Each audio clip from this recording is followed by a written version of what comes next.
அனைத்துலக ஆன்மீக நண்பர்களுக்கு வணக்கம்.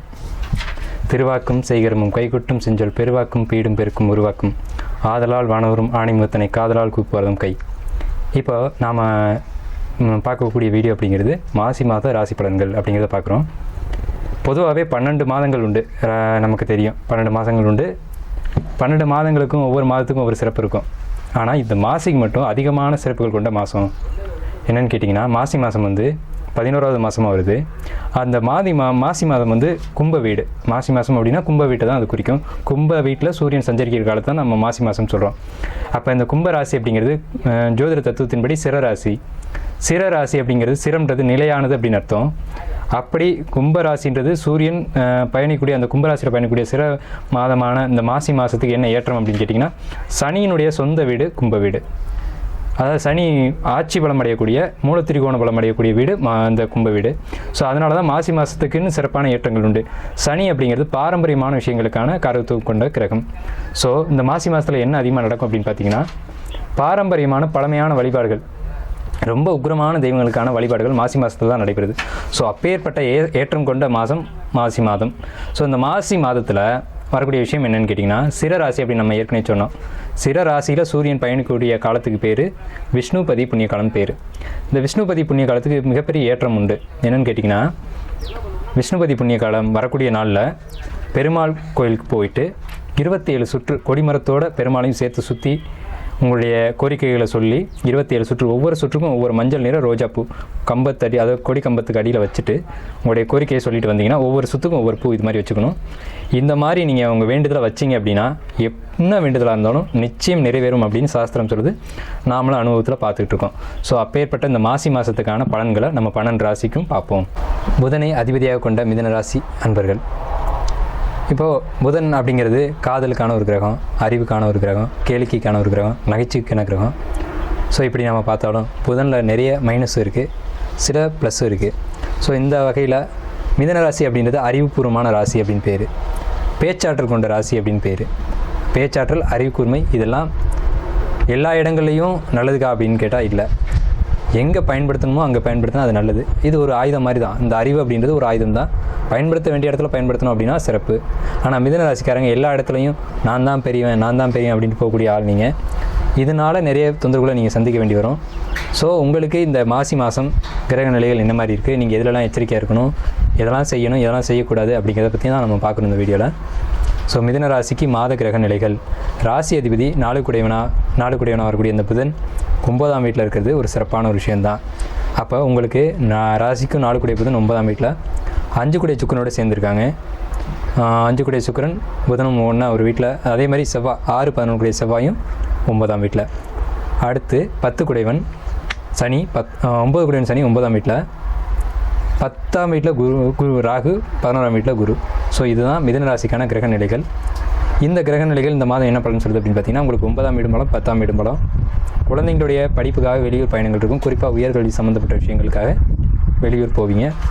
கல்விகள் ஓரளவுக்கு பரவாயில்ல. ஏன்னா 9ல் சனி ஆட்சி பலமாக இருந்து 6ஆம் வீட்டை பார்க்குது அப்படிங்கிறதுனால, 10ஆம் பறவை 6ஆம் வீட்டை பார்க்குறதுனால தொழில் வேலைகள், சர்வீஸு, ஜாப்பு இதெல்லாம் நல்லாயிருக்கும். குறிப்பாக ஐடி தொழிலில் இருக்கவங்களுக்கு நல்லா இருக்குது. ஆனால் சில பிரச்சனைகள் வரும். எப்படின்னு கேட்டிங்கன்னா, சனி அப்படின்றது ஒரு அழுத்தத்துக்கான கிரகம். நீங்கள் அதிகமாக வேலை செய்யும்போது உங்களுக்கு ஒரு மன அழுத்தம் ஏற்பட தான் செய்யும். ஸோ அந்த விஷயம் இங்கே என்ன, ஐடி ஃபீல்டில் இருக்கக்கூடியவங்க, நைட்டில் கண்ணு முடிச்சு வேலை செய்யக்கூடியவங்க, இவங்களுக்குலாம் அந்த மாதிரியான ஒரு அமைப்பு நிச்சயம் வரும். ஸோ உங்களுக்கு சர்வீஸ் நல்லா இருக்குது. மொத்தத்தில் பார்க்க போனால் வேலை செய்யக்கூடியவங்களுக்கு நல்ல ஒரு சம்பள உயர்வு, அதே மாதிரி ஒரு பதவி உயர்வு அப்படிங்கிறதுலாம் கிடைக்கும்.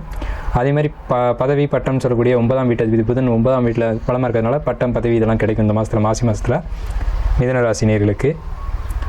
10ஆம் வீடு பலம் அப்படின்றதுனால தொழில் செய்யக்கூடியவங்களுக்கு, பயணம் சார்ந்து தொழில் செய்யக்கூடியவங்களுக்கு கண்டிப்பாக இந்த மிதுன ராசிக்கு இந்த மாதம் லாபம் இருக்குது. ஆனால் கண்ணுமுன்னு தெரியாமல் இன்வெஸ்ட் பண்ணக்கூடாது. எதில் இன்வெஸ்ட் பண்ணணுன்றது தெரியணும். மாசி மாதத்தில் குறிப்பாக இந்த இன்வெஸ்ட்மெண்ட் பண்ணிக்கூடாது. 12 குடை சுக்கரன் 9ஆம் வீட்டில் புதனோட சேர்ந்துருக்கிறதுனால உங்களுடைய ஆசைகளை தூண்டி விட்டு அதனால் நீங்கள் சில பிரச்சனைகளுக்குள்ளே போகக்கூடிய வாய்ப்புகள் உங்களுக்கு உண்டு மிதுன ராசிக்கு இந்த மாசி மாதத்தில். ஸோ இதில் மட்டும் நீங்கள் எச்சரிக்கையாக இருக்கணும். 8ஆம் வீட்டில் தான் புதன் இருக்கார், கவனமாக பார்த்துக்கணும். அதாவது ராசிக்கு 4 குடையும் 8ஆம் வீட்டில் தான் இருக்காங்க. 8ஆம் வீடுன்றது ஏமாற்றம், அவமானம், அவச்சொல், கெட்ட பெயர் இதெல்லாம் கொடுக்கும். ஸோ இதனால் நீங்கள் பண்ணக்கூடிய தொழில், இன்வெஸ்ட்மெண்ட், அதே மாதிரி உங்களுடைய நடவடிக்கைகள் இதெல்லாம் சரியா அப்படின்றத செக் பண்ணிக்கணும். ஏன்னா இந்த மாதத்தில் உங்களுக்கு அவமானம் உண்டு, அவச்சொல் உண்டு அப்படிங்கிறத இந்த ராசிநாதன் சொல்லிட்டார். புதன் வந்து 8ஆம் வீட்டில் உட்காந்து சொல்லிட்டாங்க. ஸோ உங்களுக்கு 2ஆம் வீட்டை செவ்வாய் பார்க்குறதும் என்னென்னா அழகாக சொல்லலாம். 8ஆம் வீட்டில் ராசிநாதனுக்கு வந்து தவறான நடவடிக்கைகளுக்கு போவாங்க அப்படிங்கிறத சொல்லுது. செவ்வாய் 8ல் உட்காந்து 2 பார்க்குறது குடும்பத்துக்குள்ளேயே பிரச்சனைகள் வரும், உங்களுடைய நடவடிக்கைகள் மாறும்போது உங்களுக்கு குடும்பத்துக்குள்ளேயே பிரச்சனை வரும் அப்படிங்கிறத மறைமுகம் அந்த கிரக நிலைகள் அப்படிங்கிறது அழகாக சொல்லுது.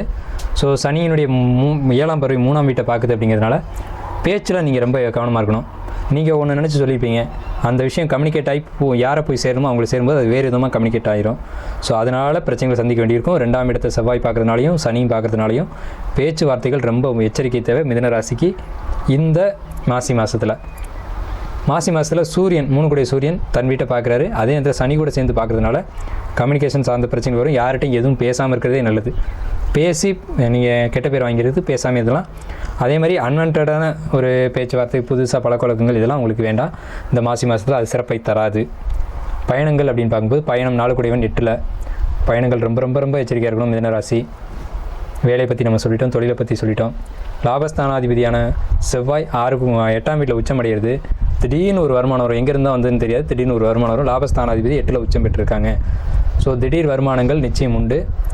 அது எப்படிங்கிறத கொஞ்சம் அதில் பிரச்சனைகள் இருக்குது. உங்களுடைய ஆசைகளை தூண்டி விட்டு அதன் மூலமாக பிரச்சனைகள் ஏற்படுற ஒரு வாய்ப்பும் கிரக நிலைகள் சொல்லுது. அதே நேரத்தில் நீங்கள் அதுக்காக அப்படியே போயிடக்கூடாது. 11ஆம் அதிபதி 8ல் உச்சம்ன்றது திடீர் அதிர்ஷ்டம். ஏன்னா 8ஆம் இடத்துக்கு பேர் உழைக்காத வருமானம், உயில் சொத்து, அதே மாதிரி எல்ஐசி, ப்ராடக்ட் பட்டு, இந்த மாதிரியான இன்கம் வந்து 8ஆம் இடம் தான் சொல்லும். 8ல் ஒரு கிரகம் உச்சமாக இருக்குது அப்படின்றப்போ உங்களுக்கு திடீர்னு ஒரு வருமானம் வரப்போகுது. இந்த மாதத்தில் பிரச்சனை இல்லாமல் லைஃப் மூவ் ஆக போகுது அப்படிங்கிறத ஒரு பக்கம் சொல்லிக்கிட்டு தான் இருக்குது. ஸோ இந்த அளவில் மிதுன ராசி அப்படிங்கிறது நல்ல ஒரு தன்மையோடு இருக்குது. மிதுன ராசிக்கு அதிர்ஷ்டத்தை அடையணும் அப்படின்னா இந்த மாதம் வந்து மெரூன் கலர் யூஸ் பண்ணணும். மெரூன் அப்படின்றது செவ்வாயினுடைய நிறம். செவ்வாய் 8ஆம் இடத்துல உச்சமாக இருக்கிறதுனால மெரூன் கலர் யூஸ் பண்ணணும். அதே மாதிரி வணங்க வேண்டிய தெய்வங்கள் அப்படின்னு பார்த்தீங்கன்னா ஆயுதங்கள் மட்டும் உள்ள தெய்வங்கள், அது தெய்வம் இருக்காது, ஆயுதங்களை மட்டும் தெய்வமாக வச்சு வழிபாடு பண்ணுவாங்க. அந்த தெய்வங்களை பிடிச்சி வழிபாடு பண்ணிங்க அப்படின்னா உங்களுக்கு இந்த மாதம் பயணத்தில் ஏற்படக்கூடிய பிரச்சனைகளும் கெட்ட பேர் அவச்சொல்லையும் தடுத்து கொடுக்கும். அதே மாதிரி குடும்பத்தில் ஏற்படக்கூடிய பிரச்சனைகளையும் நிவர்த்தி பண்ணி கொடுக்கும். குறிப்பாக மிதுன ராசிக்காரங்க வாழ்க்கை துணையிடம் வாயை கொடுக்க வேண்டாம் அப்படிங்கிறது என்னுடைய ஒரு பர்சனல் அட்வைஸ். என்னென்னு கேட்டிங்கன்னா, செவ்வாய் வாழ்க்கை துணைன்னு அர்த்தம். அவர் 2ஆம் வீட்டை பார்க்குறாரு, உச்சமாய் பார்க்குறாரு. அப்போ வாழ்க்கை துணைகிட்ட வாங்கி கொடுத்தீங்க அப்படின்னா வாங்கி கட்டிக்கிறது நீங்கள் தான் வாங்கி கட்டிக்கணும். ஸோ இந்த விஷயத்தில் வாழ்க்கை துணைகிட்ட விட்டு கொடுத்து போங்க இந்த மாதத்தில். ஏன்னா கிரக நிலவரங்கள் கொஞ்சம் சரியில்லாமல் தான் இருக்குது. இந்த மாசி மாதம் முழுக்கவே செவ்வாய் வந்து 8ஆம் வீட்டில் உச்சமாக தான் இருக்கார். அப்போ வாழ்க்கை துணையினுடைய கை ஓங்கும். ஸோ அதை நீங்கள் புரிஞ்சுக்கிட்டு நீங்கள் அதுக்கேற்ற மாதிரி நடந்துக்கணும். மிதுன ராசிக்கு மெரூன் கலர் அதிர்ஷ்டத்தை கொடுக்கும். காவல் தெய்வங்களுடைய ஆயுதங்கள் மட்டும் வச்சு வழிபாடக்கூடிய காவல் தெய்வங்களை நீங்கள் வழிபாடு எடுத்துக்கிட்டீங்க அப்படின்னா இந்த மாதம் உங்களுக்கு சிறப்பாக இருக்கும்.